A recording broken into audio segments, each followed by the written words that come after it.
Bahagia sekali saya Irma diundang oleh Ki Ananda.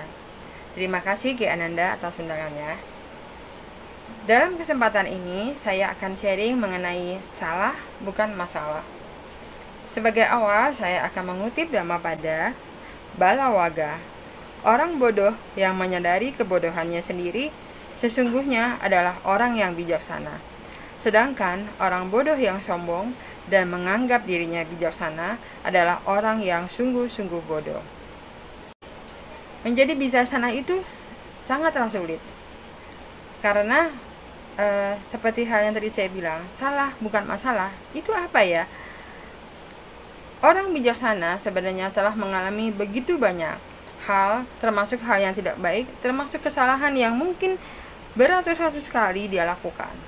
Namun orang bijaksana tersebut adalah beliau mau pertama adalah menerima kesalahan, menerima segala hal yang tidak baik, hal yang baik dan bahkan hal yang tidak baik yang terjadi dalam hidupnya.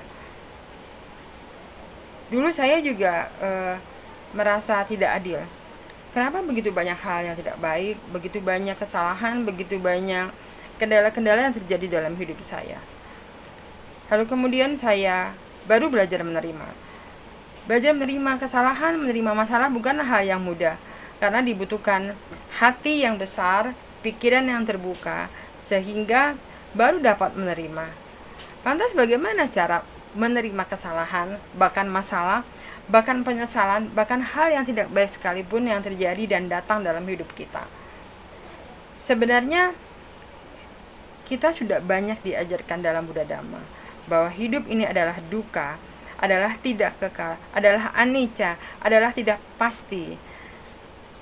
Awalnya saya juga kesulitan mengapa ajaran Buddha itu begitu seperti negatif.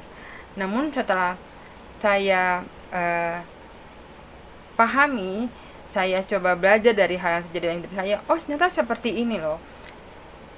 Kenapa disebut duka? Karena seiring berjalannya waktu, segala kemarahan, segala kekesalan kita itu akan berganti. Nah, kembali lagi, bagaimana cara mengganti kemarahan, kekesalan dengan kebahagiaan yang baru, dengan kegembiraan yang baru? Yaitu balik lagi tadi, kita mau menerima kesalahan menjadi pembelajaran dalam kehidupan kita. Dengan kita menerima, yang kedua kemudian kita baru bisa menyadari, kita malah bahkan bersyukur bahwa masalah yang datang dalam hidup kita, kesalahan yang telah kita lakukan, justru menjadi pelajaran berharga. Jadi, ingat nomor 1, kita menerima kesalahan, menerima masalah, menerima hal yang tidak baik, hal yang baik atau tidak baik yang terjadi dalam hidup kita. Dengan demikian yang kedua, kita menjadi bersyukur bahwa ini ternyata adalah pelajaran, bahwa ini ternyata adalah buah karma kita sudah masak. Dengan dua hal ini, menerima lalu menyadari, yang ketiga tentu saja kita harus memperbaiki. Kita memperbaiki kesalahan yang telah kita lakukan, kita memperbaiki masalah ini timbul karena apakah, peristiwa ini tidak baik karena apakah. Memang semuanya ini tidak mudah. Seperti yang dikatakan tadi bahwa menyadari kebodohannya sendiri sesungguhnya adalah orang yang bijaksana. Kita tidak usah muluk-muluk, tapi cukup menerima dan menyadari dulu. Dengan demikian, kita baru akan lebih mudah melangkah ke berikutnya untuk memperbaiki. Dalam pengalaman kehidupan saya sendiri, saya banyak menemui orang-orang yang dari masa mudanya hingga masa tuanya, dia tidak mempunyai banyak perubahan sikap, perubahan etika menjadi lebih baik, malah menjadi sangat-sangat tidak baik. Mengapa demikian? Ya karena pada saat dia melakukan kesalahan, pada saat dia melakukan konfrontasi dengan orang lain, dia selalu merasa dialah yang benar, dialah yang merasa disudutkan, dialah yang selalu merasa disalahkan. Orang-orang yang sedemikian, bagaimana dapat merubah menjadi lebih baik bila sudut pandangnya selalu berpikir, sayalah yang benar, sayalah yang tidak salah, Sayalah yang harus menang. Sayalah yang harus menjadi unggul. Bapak Ibu sekalian, teman-teman sedema, kembali kita mengutip Balawaga. Walaupun sepanjang usianya orang bodoh bergaul dengan orang bijaksana, ia tetap tidak mengerti dhamma.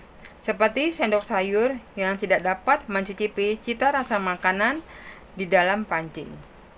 Orang-orang bodoh yang demikian, yang tidak mau belajar dari kesalahannya, yang tidak mau berubah atas kesalahan, atas masalah yang telah dia lakukan, akan menjadi orang bodoh seumur hidupnya. Oleh karena itu, saya hingga saat ini tetap selalu merasa bersyukur bahwa apapun yang datang dalam kehidupan saya, kesalahan yang baik disengaja ataupun tidak disengaja saya lakukan, saya mulai belajar menerimanya. Memang tidak langsung pada saat itu saya menerima, kadang butuh waktu beberapa hari, bahkan beberapa bulan.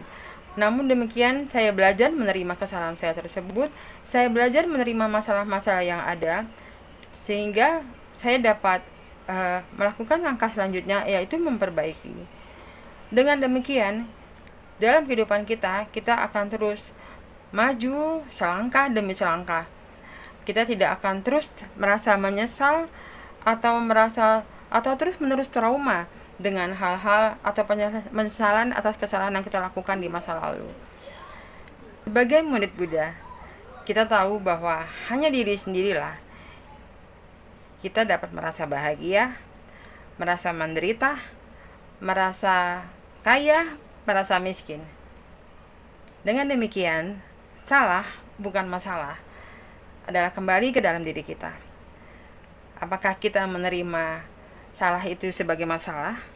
Apakah kita tidak menerima salah itu sebagai masalah? Demikian yang saya sampaikan. Semoga dapat memberikan manfaat bagi teman-teman sedama, dan semoga semuanya sehat dan berbahagia selalu. Sabe Sata Bawantu Sukitata. Semoga semua makhluk berbahagia. Sadu, sadu, sadu.